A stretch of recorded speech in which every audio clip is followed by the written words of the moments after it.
Hey, what's up, guys? I got it. I accidentally pressed the Facebook Live button before going live, because usually what I do is I press the Do Not Disturb button so that there's no incoming calls, but I accidentally pressed the live button. So we're live right now. First, I want to welcome all the replay viewers, because how live happens is that we'll replay through the feeds. So I want to welcome all the replay viewers. So what we're doing today is we're going to talk about area of contact and how a rope can help you with that.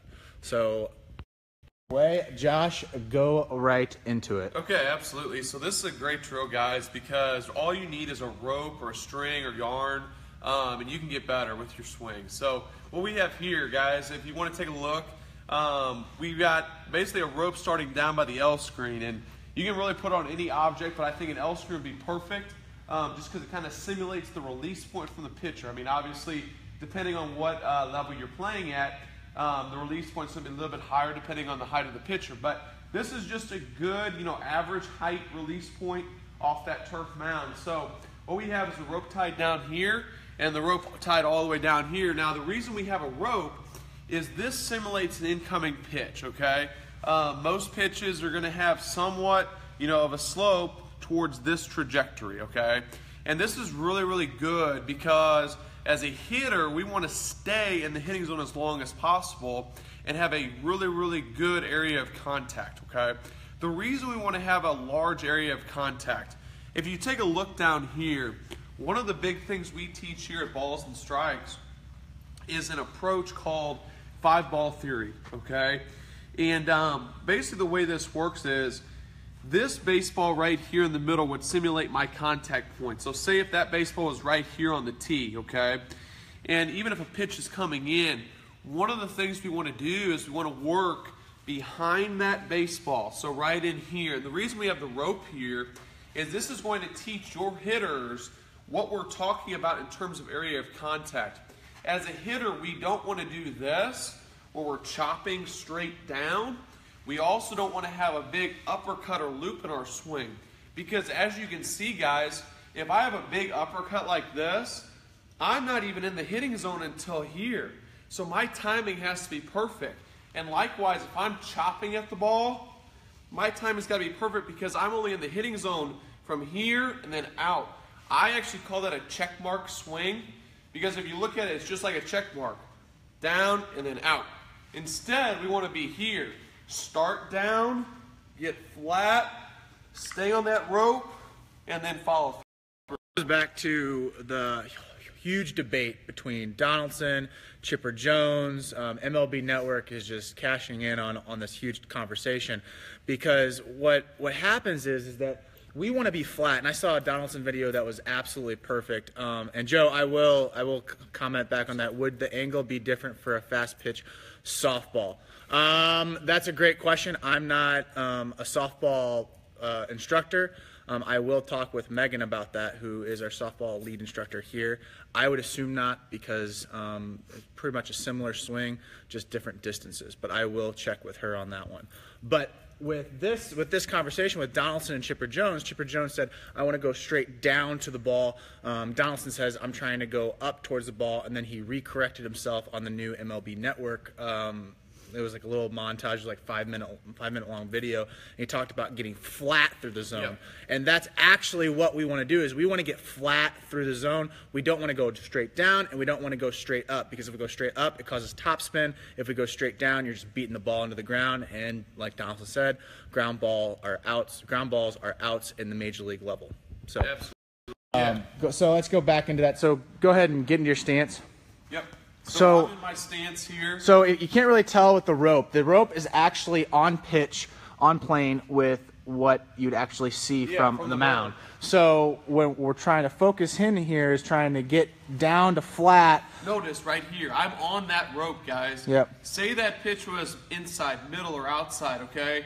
I'm in the hitting zone here. I'm pretty much lined up right with that first baseball, okay? And there might be a little bit margin for error here, but I'm not chopping and I'm not having a big uppercut. So I'm getting here, flat, and as you can see, I'm in this hitting zone for a very, very long time, and then my barrel comes out and I follow through. So from here pretty much all the way to here, I've got that much room in terms of my timing. So sure, we want our timing to be perfect. Is it always going to be perfect? No. Good hitters who have a flat swing, their timing doesn't necessarily have to be perfect because they're in the hitting zone for a very long time. Talk about matching planes. We don't want to talk about angles. We want to keep it completely simple. When you start talking about 18-degree angle going up or 20-degree angle, becomes more physics. And you have to understand where we're coming from. We're dealing with players that are 5, 6, all the way up to 14, 15, and talking angles with them, they're like, I don't know, I'm just seeing a pitch coming in. And so what we thought about is, well, what makes it simple? It's a rope, because little kids and players can understand a rope. They don't understand angles and degrees. So try to keep it real simple when you're trying to teach this concept with area of contact. That I saw, Josh, getting your stance, that I used when I played, because I was a guy that tried to keep it super simple, was using a video game kind of deal with MLB The Show. So go ahead and go down to contact.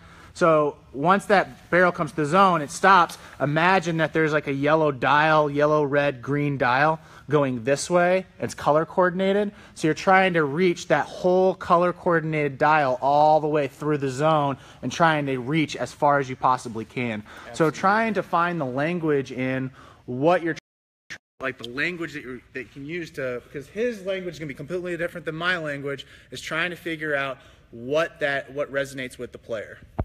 What makes them click, what makes them tick as a hitter. That's a great point, because every hitter is a little bit different, and so you want to try to connect with them and get them, to their greatest potential. Yep. Jeremy says, once again, guys, we're talking about instant feedback that gives visual learners a great understanding of why. Great stuff. Thank you, Jeremy. Appreciate it. Yeah, thanks, Jeremy. We really appreciate it, man. Yep. So, anyways, anything else that you would like to capitalize on this drill or concept?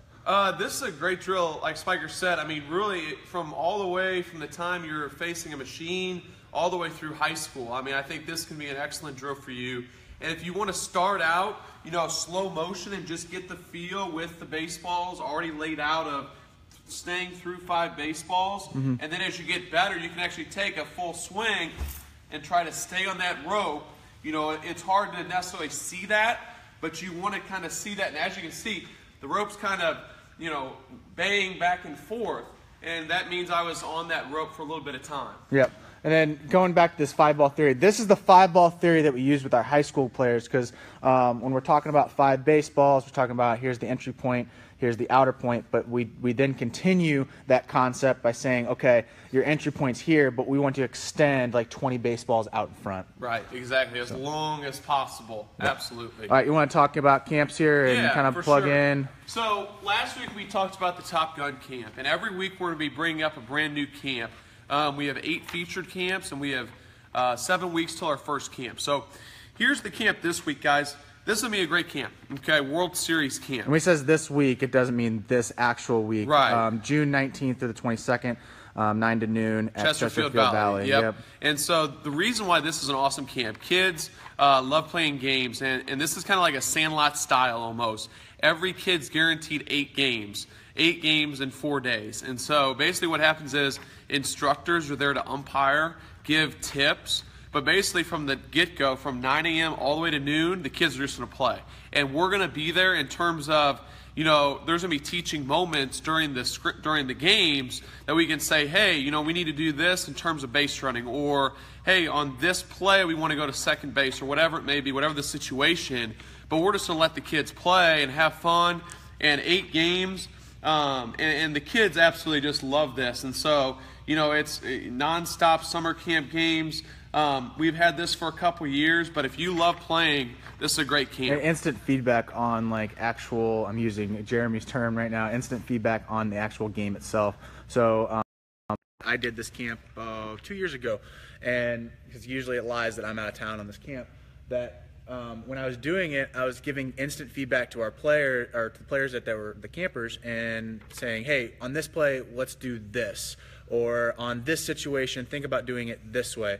And so the campers really like it just because it's not drill work, it's not like just regular like grindstone work. It's more of, hey, let's play, and then I'll learn as I go.